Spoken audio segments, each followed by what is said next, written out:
Good morning. Welcome back to the Mayor's Table. I'm Mayor Tommy Roberts, and joining me again this week is City Manager Rob Mays.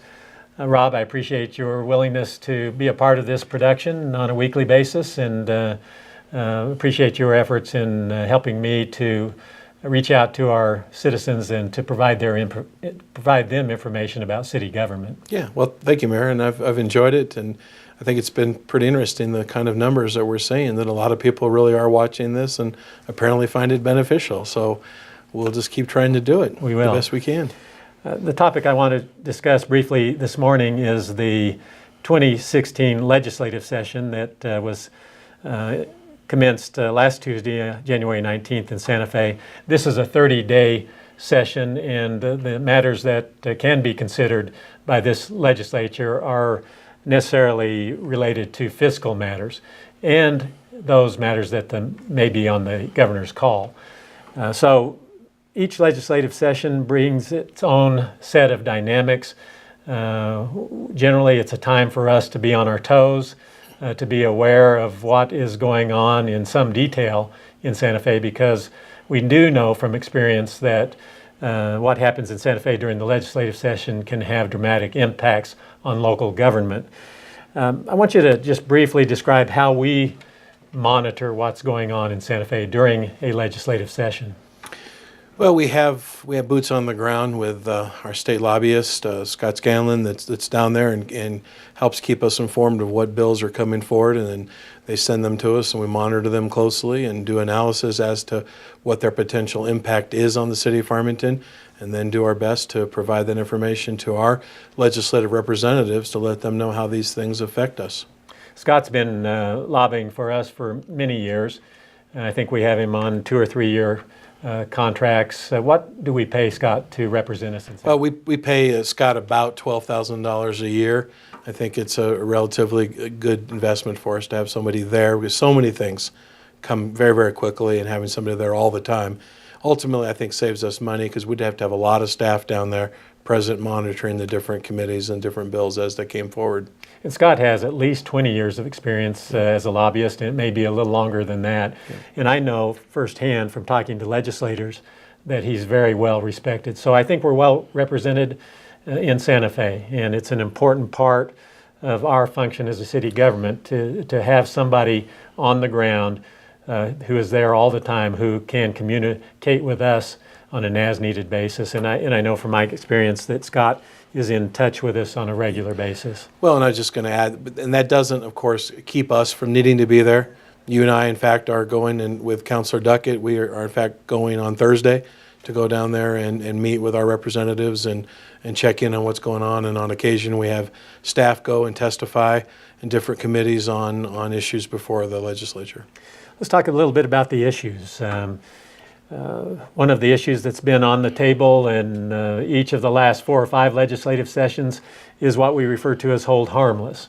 And in fact, we're still concerned about hold harmless, even though we have taken some action here at Farmington to deal with the reality of that particular legislation. In August of this past year, we implemented 2 1/8 increments of a taxing authority that was allowed to us, authorized by the state legislature when they enacted the bill to roll back our hold harmless payments. And so we relied on action of the legislature, and we waited until we knew what the legislative session was going to provide for us last year. We hoped that there would have been a fix for hold harmless problems. There was not, and so we took the recourse that was available to us. That will be an issue again in this legislative session. We know that a bill has been introduced to deal with hold harmless at another level, which we believe would have some fairly dramatic impact on Farmington fiscally. Can you briefly talk about that piece of legislation? I don't know how briefly I can. I almost kind of want to back up, because I get very defensive of our elected officials and the position that you were placed in by our state legislature. The fact is, the city of Farmington has not raised taxes since 1998. The state had raised taxes twice since then, Scanlon County 4 times. And even this tax increase that we've just had to impose will ultimately not result in one single new dollar of tax revenue for the citizens of Farmington. It will only go to partially make up for what the state shifted from our taxes through the hold harmless to the state general fund. And I think it's important for our citizens to know that. We ultimately did all we could to fight that and to deal with that over a 4 or 5 year period. Ultimately, we lost that battle. The state indeed passed that bill and took that money. They're phasing $5.8 million out of our general fund over a 15-year period. Over 12% of our gross receipts taxes will be shifted, and you were put in a position to have to raise taxes that are not going to result in one single new dollar. We sat back and said that last year, apparently the legislature had no will or ability to fix that problem when they became fully aware of the ramifications of that law. And we've been concerned and been talking for 2 years that maybe they can't fix it, but they still have the ability to make it worse. And clearly we're not out of the woods. Just this morning I was hit with House Bill 233, which essentially doubles down on the bad legislation that they've already passed. Its effect on us next year alone would be we will lose $4.7 million lost JRT next year alone. We were planning and expecting to lose about $700,000 based on the previous bad legislation that was passed. So we have gone on the offensive and putting together analysis and fact sheets, have already gotten in touch preliminarily with our lobbyist and our legislative group, and we're counting on our legislative group to stand up for us and protect our community from losing $4.7 million next year on top of the tax increase that you've had to put in that isn't going to give us any new money. Well, it's a great example of why we need to be diligent in monitoring what goes on in Santa Fe during a legislative session. And we certainly can guarantee our citizens that we will be on the ground and that we'll be doing the necessary lobbying to obtain the result that's beneficial in the best interests of our citizens. Very briefly, what other issues from your perspective do we need to be monitoring during this legislative session? Well, frankly, Mayor, again, compared to House Bill 233 that we're reacting to today, these other things seem insignificant now. But nevertheless, there are some issues. One is particularly important to our police department.